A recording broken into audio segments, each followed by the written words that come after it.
From the Newstalk ZB newsroom, this is Newsfix. In this update, a geopolitical analyst says the latest escalation in the Middle East has destroyed any chance of a ceasefire in the near future.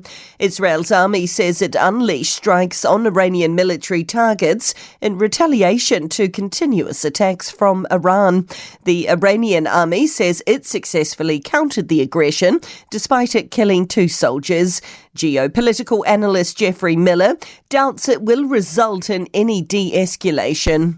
In the end, there is no military solution to what we're seeing in the Middle East. There is only a political one, and you will not solve this conflict by military means. Midmarket businesses are the most optimistic they've been in 3 years.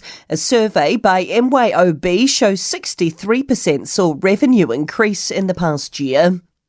Climate change has been the centre of conversation for leaders at the Commonwealth Heads of Government meeting. Chris Luxon announced the government will contribute $20 million for the Pacific Resilience Facility while in Samoa for the meeting. The money will be used to prepare the Pacific for natural disasters. Luxon says many talks were on the financial risks natural events like hurricanes can cause. If you're a hotel and you can't get insurance because the cost of rebuilding is a problem, well then we have an issue because actually we then don't get economic development and growth happening because of the climate risk that's sitting there. The outcome of the US presidential election could have social consequences both for the US and beyond. In the final sprint to Election Day, Vice President Kamala Harris is working to paint her opponent, former President Donald Trump, as unstable and dangerous. Auckland University psychology professor Danny Osborne says hate crime spiked in the US following the 2016 election, and that has trickled down to New Zealand. A lot of what happens in the U.S. does wind up spreading to other democratic societies, and we're certainly not immune to that influence.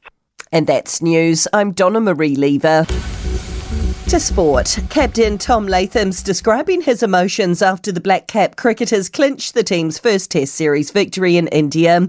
New Zealand bowled the hosts out for 245 to complete a 113-run Game 2 win in Pune. Yeah, I'm sort of lost for words a little bit. A lot of New Zealand teams have come here over the past 69 years, I think it is, and 13 series, and I guess to be the first team to win a series over here is immensely special. And the result marks India's first Test series defeat at home since 2012. A pass mark from coach Scott Robertson after the All Blacks got the job done in Yokohama. After an early scare from Japan, the tourists ran out 64-19 winners. A podium placing to start the new Giant Slalom World Cup campaign for skier Alice Robinson.